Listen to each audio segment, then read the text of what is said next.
பரிசுத்தம் உள்ளவருக்கு மகிமை உண்டாவதாக. கர்த்தர் நல்லவர். இந்த நேரத்திலே இந்த வார்த்தையின் சத்தத்தை கேட்கிற உங்கள் ஒவ்வொருவரையும் தேவன் ஆசீர்வதிப்பாராக. பிரசங்கியின் புத்தகம் 9வது அதிகாரத்திலே 5, 6, 7, 8 இந்த 4 வசனங்களை வாசிக்கின்ற பொழுது இங்கே நான் வாசிக்கிறேன். உயிரோடு இருக்கிறவர்கள் தாங்கள் மரிப்பதை அறிவார்களே, மரித்தவர்கள் ஒன்றும் அறியார்கள். இனி அவர்களுக்கு ஒரு பலனும் இல்லை. அவர்கள் பேர் முதலாய் மறக்கப்பட்டிருக்கிறது. அவர்கள் சிநேகமும் அவர்கள் பகையும் அவர்கள் பொறாமையும் எல்லாம் ஒழிந்து போயிற்று. சூரியனுக்கு கீழே செய்யப்படுகிறது ஒன்றிலும் அவர்களுக்கு இனி என்றென்றைக்கும் பங்கில்லை. இங்கே இந்த பூமிக்குரிய வாழ்க்கையில ஆண்டவர் நம்ம எப்படி இருக்கணும் அப்படின்னு சொல்லி 4 வசனங்கள் அங்கே சொல்றாரு. அதுல முதல் 2 வசனத்தை படிக்கும்போது எதை உணர்த்துகிறார் என்று சொன்னால், இதை வாசிக்கிற நீங்க உயிரோடு இருக்கிறீங்க. அவங்க சொல்றாரு, உயிரோடு இருக்கிறவங்களுக்கு தெரியும் கண்டிப்பா ஒரு நாள் மரணம் வரும் அப்படிங்கிறது தெரியும். ஆனால் மரணம் அடைந்தவர்களுக்கு ஒன்றுமே தெரியாது. அவர்கள் பேர் முதலாய் அவர்களுக்கு மறந்து போயிருக்கும், அதுவும் அவங்களுக்கு ஞாபகம் இருக்காது. அவர்கள் சிநேகம், யார் மேல ரொம்ப சிநேகம் வச்சாங்களோ, யாருக்கிட்ட அடிக்கடி சண்டை போட்டாங்களோ, யாருக்கிட்ட பொறாமையா இருந்தாங்களோ எல்லாமே ஒழிந்து போயிடும். அது மட்டுமல்ல, இந்த பூமியிலே சூரியனுக்கு கீழே மனிதர்கள் செய்யக்கூடிய எந்த ஒரு பிரயாசங்களிலும் அவர்களுக்கு இனி பங்கில்லை அப்படின்னு சொல்லி, ஒரு உலகத்தில் இருக்கக்கூடிய மனுஷனுடைய ஆவி அவனை விட்டு பிரியும் பொழுது இந்த பூமியில அவனுடைய பெயர், அவனுடைய பலன், அவனுடைய சிநேகம், அவனுடைய பகை, அவனுடைய பொறாமை எல்லாம் போயிடும்.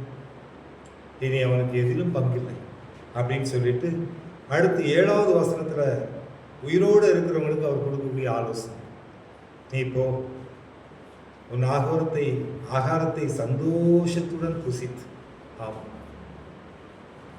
உன்னுடைய ஆகாரம், உனக்கு கடவுள் என்ன ஆகாரத்தை கொடுத்துருக்கிறாரோ அதை சந்தோஷமா சாப்பிட்டு உன் திராட்சை ரசத்தை மனமகிழ்ச்சியுடன் குடி.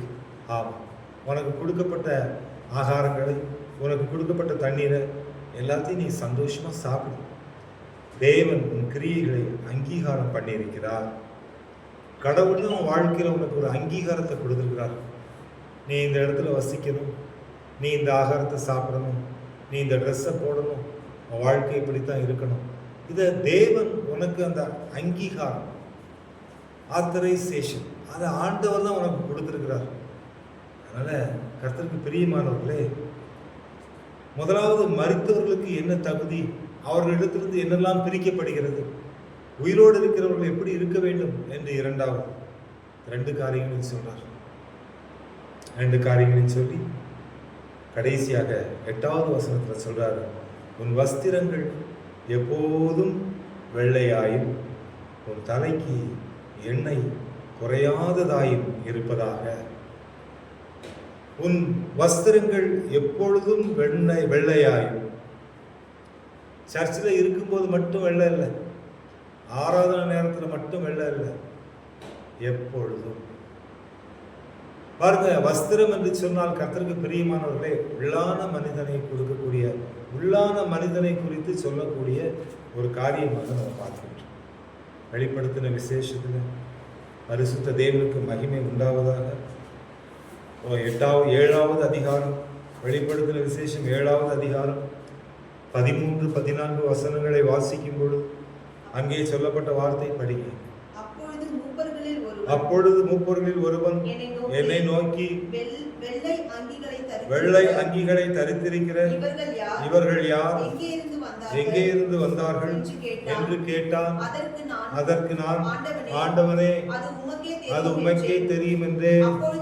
அப்பொழுது அவன், இவர்கள் மிகுந்த உபத்திரவத்திலிருந்து வந்தவர்கள், இவர்கள் தங்கள் அங்கிகளை ஆட்டுக்குட்டியானவருடைய இரத்தத்திலே தோய்த்து வெளுத்தவர்கள். யார் இந்த வெள்ளை அங்கிகளை தரித்தவர்கள், யார் அந்த வெள்ளை அங்கிகளுக்கு சொந்தக்காரர்கள்? இயேசு கிறிஸ்துவினுடைய இரத்தத்தினாலே அவர்கள் தோய்த்து வெளுக்கப்பட்டவர்கள், இந்த பூமிக்குரிய வாழ்க்கையிலே எல்லா உபத்திரவங்களையும் தாண்டி வந்தவர்கள், கர்த்தருக்கு சாட்சியாக நின்றவர்கள். அதைத்தான் இங்கே உன் வஸ்திரங்கள் எப்பொழுதும் வெள்ளையாய், வெளியில் போட்டிருக்கிற வெள்ளை பேண்ட் வெள்ளை சட்டை இல்லை, அதை பரிசுத்த தேவன் சொல்லலை. உன் உள்ளத்திலே, ஆமாம், எப்பொழுது அந்த இயேசு உனக்காக இரத்தம் சிந்தினார் என்ற விசுவாசமும், உனக்காக அவர் காயப்பட்டார் என்ற நம்பிக்கையும், இயேசு கிறிஸ்து உனக்குள் வாழ்கிறார் என்கின்ற உணர்வும் எப்பொழுதும் நமக்கு காணப்படும் என்றால், நாம் நம்முடைய வாழ்க்கையில் எத்தனை துன்பங்கள் உபத்திரவங்கள் வந்தாலும் நாம் இயேசுவின் சாயலை வெளிப்படுத்தக்கூடியவர்களாக காணப்படுவோம். அதைத்தான் இங்கே எப்பொழுதும் என்ற ஒரு வார்த்தை பயன்படுத்தப்பட்டிருக்கிறது. உன் வஸ்திரங்கள் எப்பொழுதும் வெள்ளையாயும் உன் தலைக்கு எண்ணெய் குறையாததாயும் இருப்பதாக. நம்முடைய வாழ்க்கையில எண்ணெய் குறையக்கூடாது என்று இங்க ஆண்டவர் இந்த பிரசங்கியின் புத்தகம் 9வது அதிகாரம் 8வது வசனத்துல உயிரோடு இருக்கிற நமக்கு அவர் சொல்லக்கூடிய ஆலோசனை. ஏன்னா உயிரோடு இருக்கிற வாழ்க்கையில தான் சிநேகம் இருக்கு, பகை இருக்கு, பொறாமை இருக்கு. அதனால்தான் அவனுடைய ஆவி பிரியும் போது இந்த 3 அவனை விட்டு போயிடும் அப்படிங்கிறார். சிநேகம் போயிடும், பகை போயிடும், பொறாமை போயிடும். அப்போ இந்த 3 காரியங்களை குறித்தும் அவர் உயிரோடு இருக்கிறவர்களுக்கு, மரித்தவர்களுக்கு என்று 2 விதமாக பிரித்து காண்பிக்கின்றார். கடைசியாக நீ மகிழ்ச்சியா இரு, தேவன் உன் கிரியைகளை அங்கீகாரம் பண்ணி இருக்கிறார் அப்படின்னு சொல்றார். லாஸ்டா சொல்லும் போது உன் தலைக்கு எண்ணெய் குறையாது இருப்பதாக. நம்முடைய தலைக்கு என்ன பண்ணக்கூடாதா? குறையவே கூடாது. நம்முடைய தலையில என்ன பண்ணக்கூடாது? குறையவே கூடாது. கர்த்தருக்கு ஸ்தோத்திரம். கர்த்தருக்கு பிரியமானவர்களே, இந்த எண்ணெயை குறித்து பார்க்கும்போது உடனே எனக்கு மத்தேயு 25வது அதிகாரத்தில், ஏன்னா இந்த வெண் வஸ்திரமும் எண்ணெயும் குறையாமல் இருந்தால், அவர்கள் அதிலே உறுதியாக இருந்தால், இயேசுவின் சாயலை பிரதிபலிக்கக்கூடியவர்களாக இருந்தால், அவர்கள் தேவனுடைய ராஜ்யத்திலே அங்கே அவர்களை குறித்த சாட்சியை தான் நம்ம 7வது அதிகாரம் வெளிப்படுத்துகிற விசேஷத்தை பார்த்தோம். அந்த பரலோக ராஜ்யத்திலே காணப்பட்ட வெண்வஸ்திரம் தரித்த அந்த ஒரு கூட்டத்தை நாம் பார்த்தோம். அங்கே எண்ணெய் குறையாதவர்கள் அங்கே நிற்பதை நாம் பார்த்தோம். இங்க மத்தேயு 25வது அதிகாரத்தில் வசனங்களை வாசிக்கின்ற பொழுது 1வது வசனம், அப்பொழுது பரலோக ராஜ்யம் தங்கள் தீவெட்டிகளை பிடித்து கொண்டு மணவாளனுக்கு எதிர்கொண்டு போக புறப்பட்ட 10 கன்னிகைகளுக்கு ஒப்பாயிருக்கும். கர்த்தருக்கு பிரியமானவர்களே,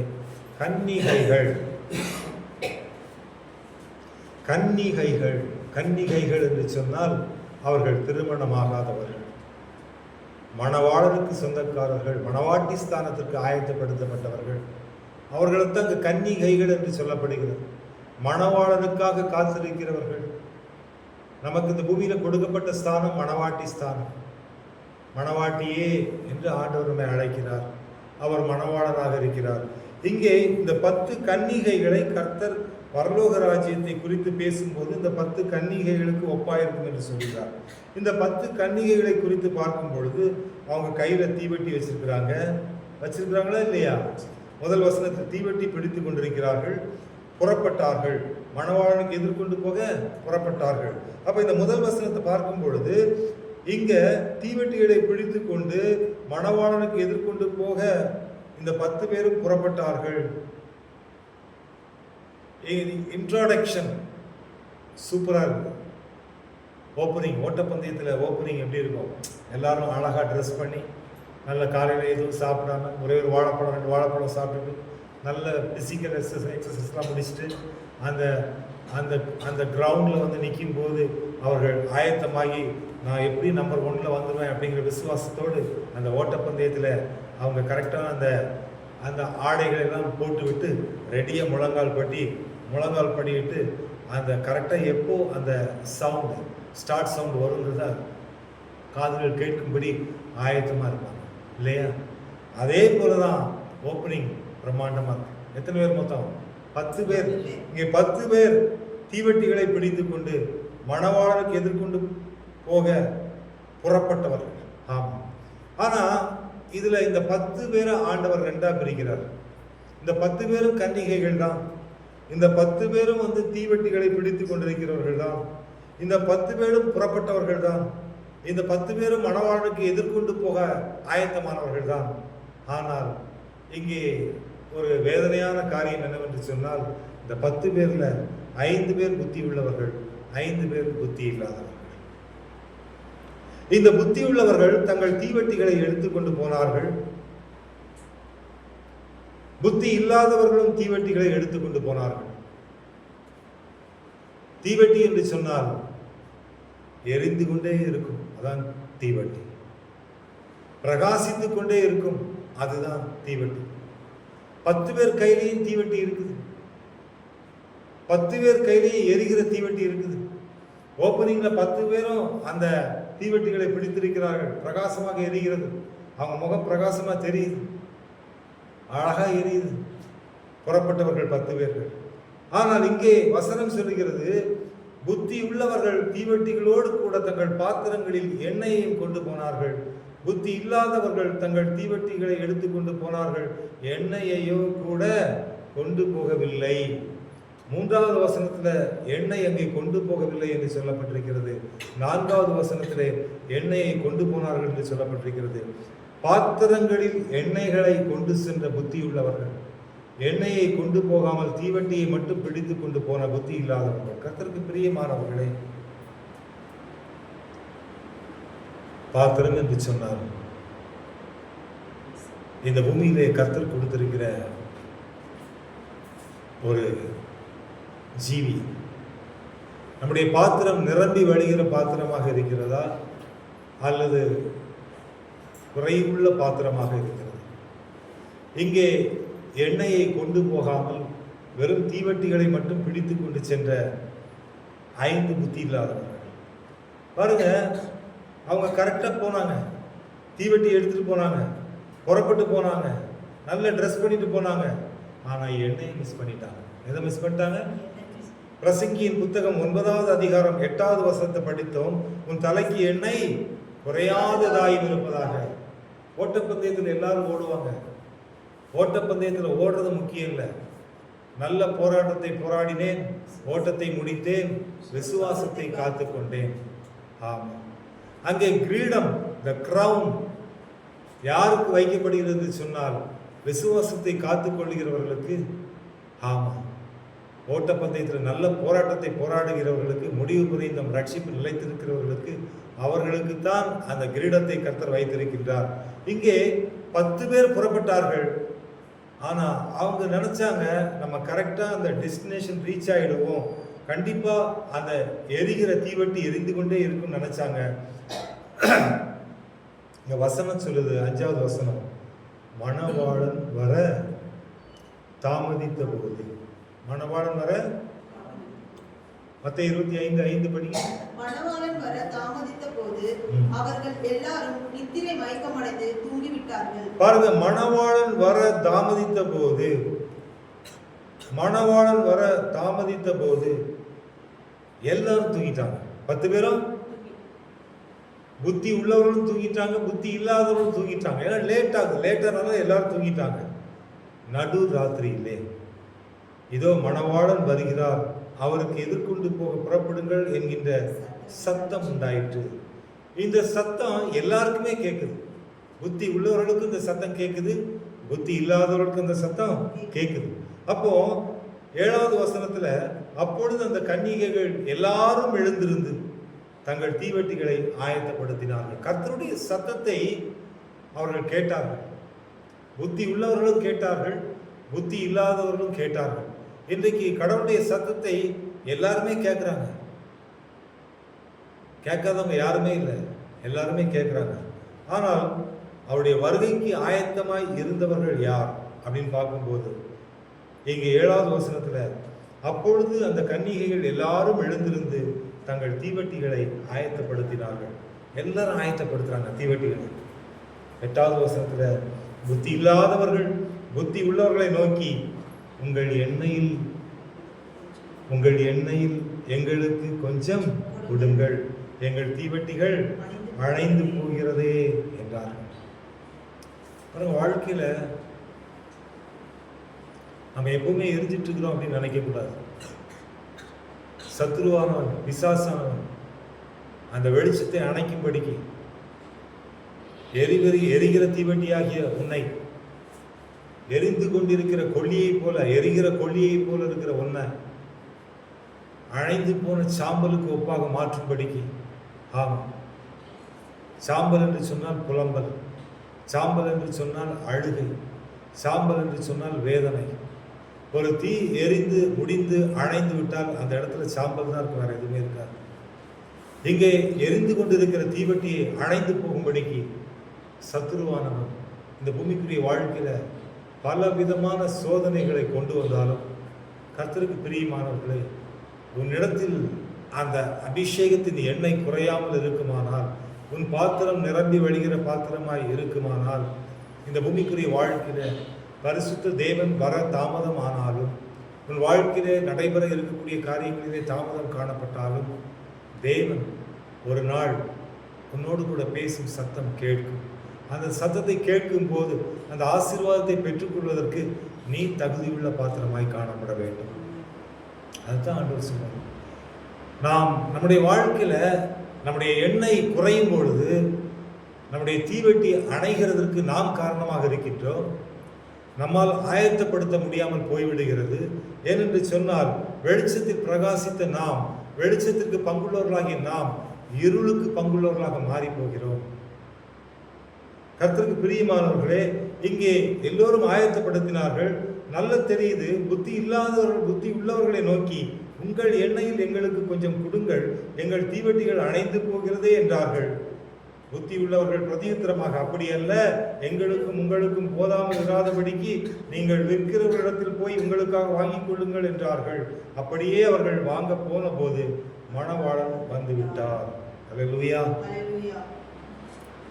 பாருங்க, கர்த்தருக்கு பிரியமானவர்களே, இந்த பூமிக்குரிய வாழ்க்கையில நாம் நம்முடைய வாழ்க்கையில எப்போதும் நாம் தேவனுடைய பயணத்தில் பயணம் செய்கிறோம் என்று சொன்னால், தேவனுடைய வார்த்தையில் பயணம் செய்கிறோம் என்று சொன்னால், நாம் நம்முடைய ஆவி ஆத்துமா சரீரத்தை காத்துக் கொள்கிறவர்களாக, நம்முடைய எண்ணெயை குறையாமல் பாதுகாத்துக் கொள்ளக்கூடியவர்களாக, தேவனுடைய வருகைக்கு எப்போதும் ஆயத்தமுள்ளவர்களாக காணப்பட வேண்டுமே தவிர, ஒவ்வொரு முறையும் நாம் தவறுகளை செய்துவிட்டு மன்னிச்சிருங்கப்பா மன்னிச்சிருங்கப்பா மன்னிச்சிருங்கப்பா மன்னிச்சிருங்கப்பா அப்படின்னு சொல்லிட்டு நாம் அவரிடத்தில் புலம்புவதினாலோ அல்லது வேறு காரியங்களை செய்வதனாலோ எந்த பிரயோஜனமும் இல்லை.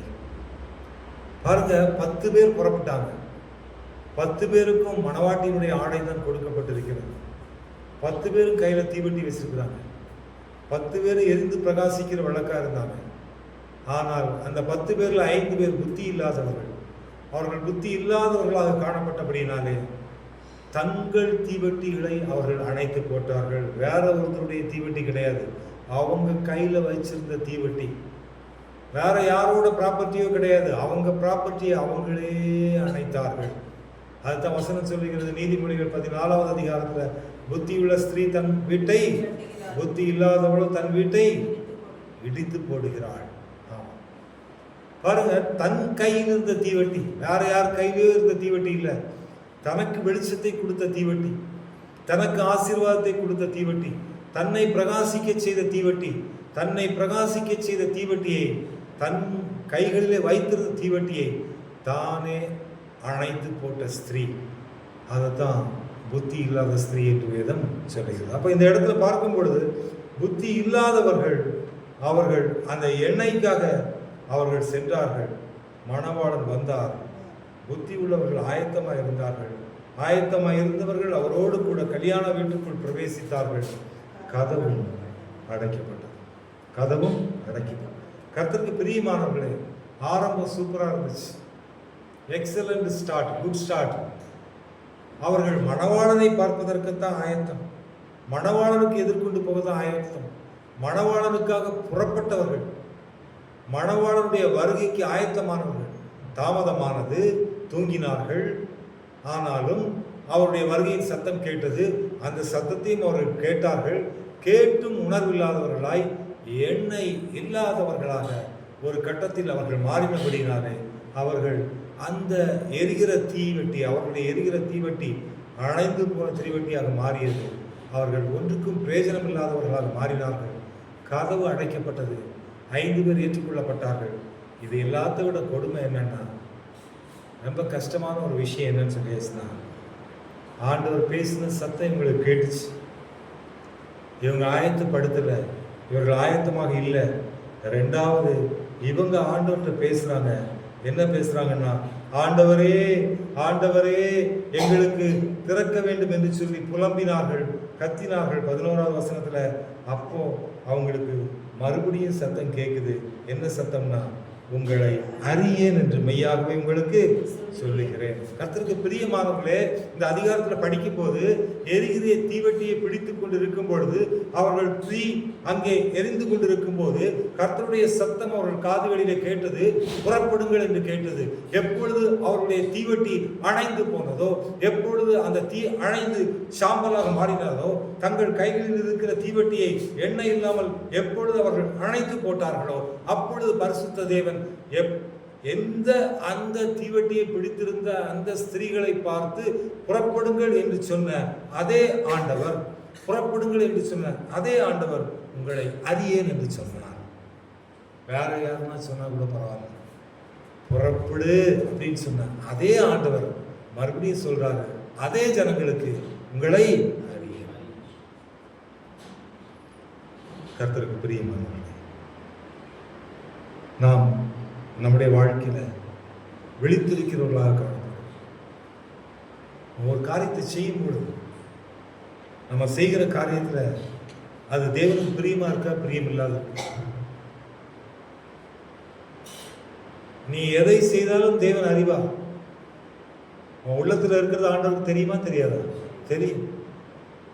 அடுத்து என்ன செய்ய போறேன்னு தெரியும். இப்ப என்ன செஞ்சுட்டு இருக்கிறேன்னு தெரியும். நாளை பிறப்பிப்பதும் நாளை நடப்பதும் உனக்கு தெரியாது. ஆனால் ஆண்டவருக்கு எல்லாமே தெரியும். இங்கே இவர்கள் ஆயத்தமானார்கள், மணவாளுடைய வருகைக்கு புறப்பட்டார்கள். தீவெட்டியை பிடித்து கொண்டு தான் போனார்கள்.